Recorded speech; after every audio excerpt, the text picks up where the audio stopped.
Olá pessoal, tudo bem? Sou o Rodrigo Sá, do canal Refugiado da Classe Média.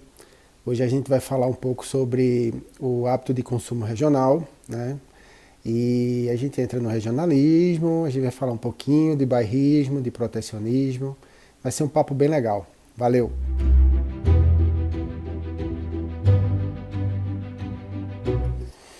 Para iniciar, a gente tem que ter a consciência da dimensão que é o nosso país, né? Que é um país continental. Um país que abrange 5 regiões, cada uma com seu próprio hábito de consumo, não só gourmet, alimentar, mas cultural também, né? Em arte, música, vestimentos, sotaques, né? E isso influencia muito no momento do consumo de cada cliente no piso de loja.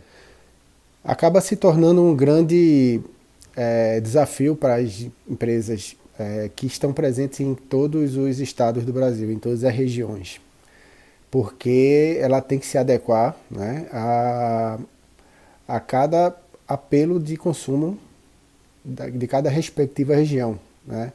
E provavelmente ela vai ter que ter um escritório regional em cada área que ela atua, tá? Porque não adianta forçar que o cliente de uma outra região consuma os mesmos produtos de uma região diferente. Isso não acontece.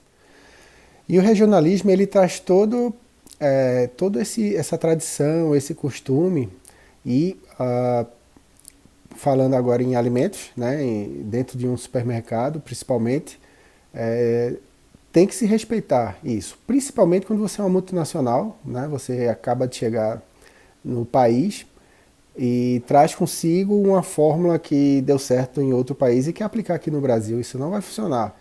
De todas essas regiões que existem no Brasil, a única que eu não conheço, não tenho propriedade para falar, é a região norte. As demais eu visitei todas, eu inaugurei lojas em todas, passei um bom tempo viajando em todas elas. E o que é que eu posso dizer sobre isso? Por diversas vezes, dentro de uma cultura multinacional, nós íamos inaugurar uma loja no interior de algum estado, né? E ao chegar lá, nós percebíamos que existiam produtos muito específicos daquela região que tinham um consumo muito fidelizado dos clientes, né? E que as multinacionais perdiam para esse produto. Vou dar um exemplo aqui. Vamos pegar um item como um biscoito, tá?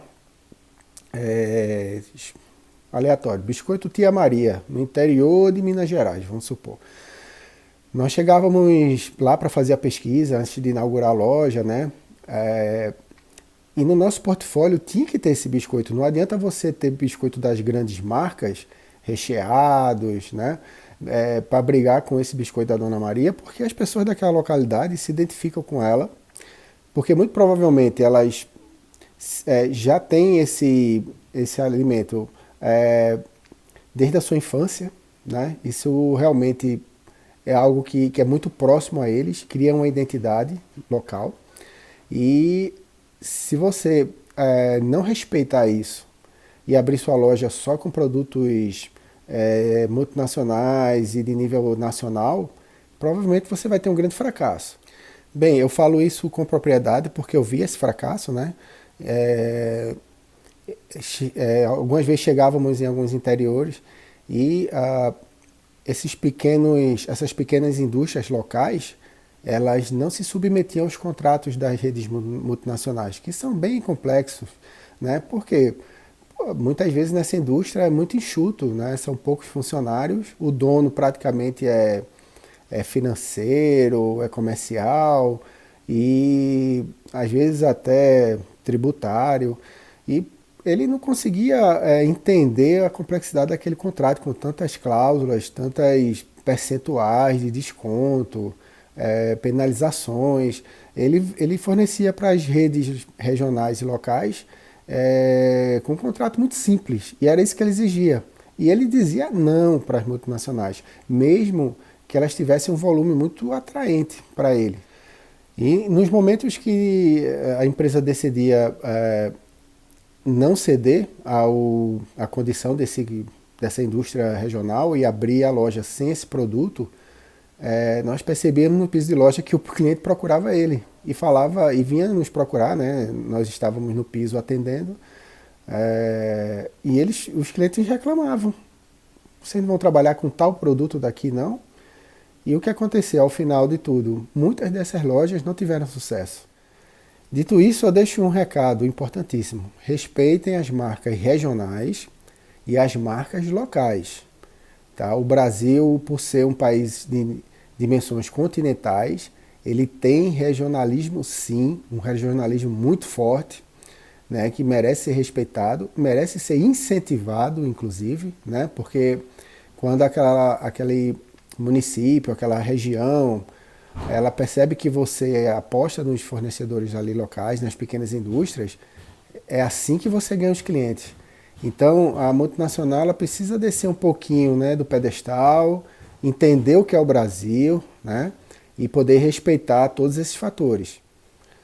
E, além do regionalismo, que é, na verdade, baseado na tradição, na cultura, nos costumes, existe um outro lado que é o bairrismo. Aí já tem uma conotação um pouquinho mais negativa, né? É muito mais intenso. Porque o bairrismo é quase uma aversão a produtos estrangeiros ou produtos de fora, né? Acho que também nem 8, nem 80, né? A gente tem que achar um equilíbrio. E o bairrismo, de fato, é uma proteção àquelas marcas. Contudo, se permita também experimentar marcas de outras localidades, porque quem tem a ganhar é o cliente no momento da decisão, né? E junto com o bairrismo, uma medida que aí a gente entra um pouco na parte política do negócio é o protecionismo. É quando o governo do estado, por exemplo, ele onera mais impostos para produtos que venham de fora para proteger os produtos de dentro. Soa como algo positivo nesse primeiro momento, você escutando assim, faz, é legal, está protegendo o produtor do próprio estado, ok. Mas isso não pode ser por um longo ou longuíssimo prazo, entendeu? Você pode fazer isso, por exemplo, por um ano, para permitir que o produtor do estado, ele se capacite, ele invista na indústria, ele melhore, ele crie condição competitiva e depois ele volte a competir, porque é melhor para ele mesmo. E quando o protecionismo ele acontece e o produtor, de certa forma, ao invés de se capacitar, pegar esse período, né, que ele tem essa vantagem competitiva e melhorar, se manter vivo, ele entra numa zona de conforto. E isso é muito ruim para o cliente e para ele. Por quê? Porque eu já vi também situações em que essa acomodação trouxe aumento de preço, né? Por ele estar numa zona de conforto, o cliente acaba pagando mais caro por não ter acesso a outros produtos, né? Porque desencoraja produtos de outros estados a negociar, a comercializar seu produto no estado que tem um protecionismo. E o produtor local, ele entra na zona de conforto porque praticamente o mercado fica na mão dele. E em algum momento que essa política cai, né, que se abre o mercado, você percebe que ele sai do jogo rapidamente, né, porque os produtos de fora vêm bem mais estruturados, digamos assim, né? Então, vocês viram que eu falei de dois pontos, né? Existe o ponto positivo, que é aquilo que te dá um tempo para a tua indústria melhorar, né, enquanto você tem essa vantagem. E o ponto negativo é se o proprietário da indústria se acomodar, entender isso como uma vantagem, mas na verdade é uma armadilha, né, porque não vai ser para sempre esse protecionismo. Então, em resumo, tá, é um vídeo rápido. O que é que eu quero dizer para as multinacionais? Respeite as marcas regionais, elas têm altíssima qualidade. Elas estão na identidade do cliente de cada estado, de cada região ou de cada município até, tá? Respeitem porque existe um trabalho de anos familiar por trás dela e que sim, não, apesar de não ter uma a mesma escala de produção de uma multinacional, ele tem uma forma, uma receita, né, que isso vem de família, e isso aí tem um valor imensurável, tá? Muito mais do que produtos que são produzidos em alta escala, que não tem um diferencial assim tanto em sabor, em qualidade, é algo muito convencional. Esses produtos regionais eles trazem sim um diferencial, tá? Ou seja no seu sabor, seja na sua qualidade, seja na história de como ele foi construído, que também é uma história, normalmente são histórias muito bonitas, que isso também chama a atenção dos clientes, tá? E dessa forma, acho que há espaço para os dois produtos na gôndola. Eu vou ficando por aqui, agradeço mais uma vez, né, vocês terem me acompanhado. Peço que comentem, é um assunto que em alguns momentos já gerou bastante polêmica, tá? Coloque aqui nos comentários, dê o seu like se vocês gostaram, vamos trocar essa ideia, tá? E agradeço, que Deus nos abençoe e tenhamos uma ótima semana. Valeu!